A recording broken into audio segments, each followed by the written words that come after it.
How Togo, one of West Africa's smallest countries, became the region's trade hub.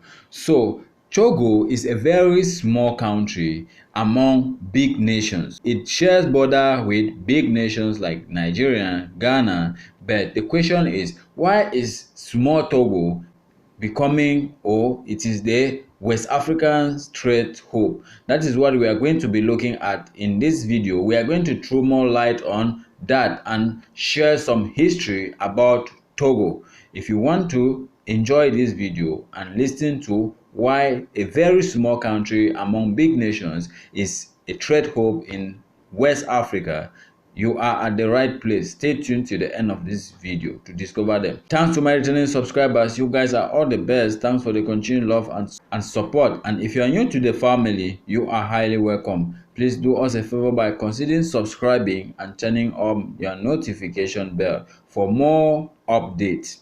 As soon as you leave Afro, Ghana, you arrive in Lomé, Togo, Africa's only capital city, sitting on a land border.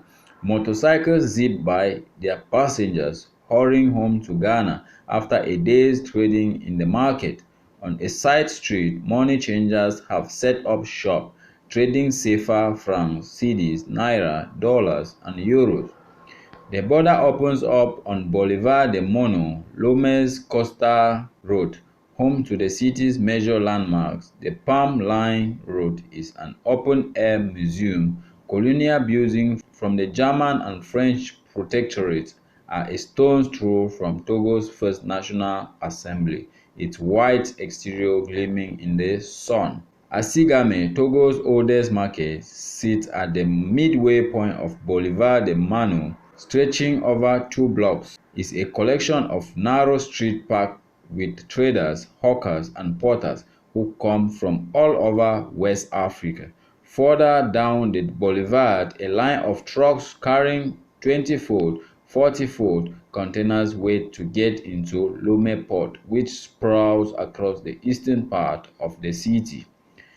The port head office flaunts the slogan "Pele de l'Afrique", that is, Pearl of Africa, a nod to its vital role in the Togolese economy and the broader West African region.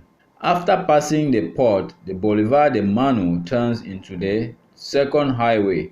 The outer city limits are marked with signs pointing to Benin Republic within just a 20-minute drive.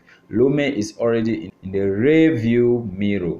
After the Gambia and the Guinea-Bissau, Togo is West Africa's third smallest country by landmass. Shaped like a needle, Togo only has 55 km of coastline, yet 1,700 km of land borders. It is flanked by much larger neighbors like Ghana to the west, Benin to the east, and Burkina Faso to the north. In the constraint of its borders, Togo found an opportunity. Togo became a transit country, a trade entrepot. With its small size, Togo could play off currency differentials, tax, and duty regimes to attract trade. Like any place rooted in arbitrage, it indirectly benefits from its neighbors. Wars, whether political instability, trade bans, or congested port infrastructure, Togo capitalized on its small size to turn into West Africa's largest trade hub. Today, Lomé Port is West Africa's busiest port. It is the vital node connecting the region to global market. How did a small country like Togo turn into a trade powerhouse, exerting a significant influence on the region? German Togoland, the formation of Togo's borders. How did it become Togoland? That is what we are going to be looking at in this part of the video. A little known fact, Togo is the only African country to have been colonized by 3 European powers, Germany, Britain, and France. Of the 3, Germany's 30-year presence in Togo is less known. However, it wider an enormous influence on Togo as it played a critical role in deciding the country's borders. These borders laid the foundation for the country to emerge as a trade hub. Contrary to popular belief, the Germans did not create borders out of thin air. They partly drew borders based on existing patterns that shape how local people lived and traded with one another. Centuries before European traders arrived in West Africa, Togo was a crossroad due to its geographical position. Situated on the Bight of Benin, a 640-kilometer stretch on the Gulf of Guinea, Togo was smack dab between larger and more influential kingdoms like the Akan of Ghana and the Yoruba of Nigeria. These coastal peoples, which included the Ewees of southern Togo, the Fon of Benin, the Akan, Fante, and the Gao Adangbe of Ghana, and the Yoruba of Nigeria, had many ties due to world trade and migrations. This sparked a cross-pollination of religion and culture among the Ewe, Akan, and the Yoruba. Although Togo has long roots of trade and relationships with different peoples of West Africa, its status as a trading entrepot traces back to the origins of its modern borders. This period started with the arrival of the Germans who colonized Togo. In the 1880s, German traders set up a trading base in modern-day Aneho, Togo, to buy palm oil supplies. They were constantly looking over their shoulders, competing among European traders, and the state powers who would later back them in West Africa was heating up. The German traders feared the English in the Gold Coast, Ghana, and Lagos would pounce on their sliver of land on the Gulf of Guinea. They did not want to risk being poached out. They appealed to the German Empire, ruled by Otto von Bismarck, to back their interests. The timing could not have been better. Bismarck was keen to establish a colonial empire in Africa to rival the French and the British.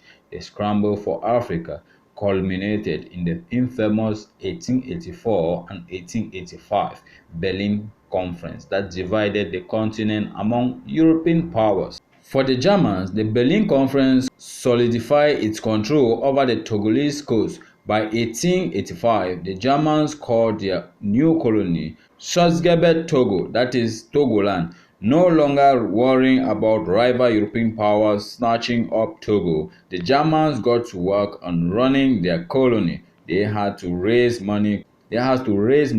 Colonies were like businesses. They had to pay for themselves. Borders were instrumental in solidifying colonial power and raising money. In a piecemeal process, the Germans started fixing the borders. They set up border posts and tolls to control the movement of people and goods. In 1897, they began to levy duties on goods to raise revenue. By 1906, the Germans were collecting enough local tax revenues.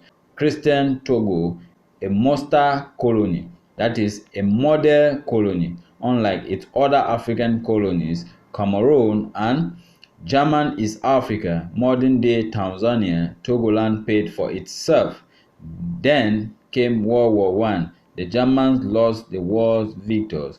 The British and the French split German Togoland into two. The British took over its western part, the Volta River region. They gave it protectorate status, running it in addition to the Gold Coast. The French seized the eastern part of German Togoland. So, independence laying the groundwork for Togo to emerge as an entrepot. Is that the end of World War II was yet another turning point. The Togolese started to demand an end to the French protectorate. Silvanus Olympio, a descendant of the wealthy Afro-Brazilian trading family, with the implementation of the African Continental Free Trade Area, African borders are being reshaped. A country's size matters less in that regard. Togo was ahead of its time. For Togo, its borders might have been nothing but a disadvantage, but others are as much as an opportunity as they are constraint. Intentionally designed as a place of transit where people come to buy and sell goods and live, it had a magnetic pole inevitably people did stay because of trade. Togo is a patchwork of communities from all over West Africa. People come to Lomé for opportunities and they ended up staying. They built businesses, had families, yet continue to keep a foothold in whatever place they called home. So hope you had an idea of why the smallest Togo of all countries in West Africa has become the West African trade hub. Hope you did enjoy the video. Please, if you did enjoy the video, please don't forget to subscribe, turn on your notification bell for more updates, and don't forget to share the video as well. Till next video, stay blessed, love you all.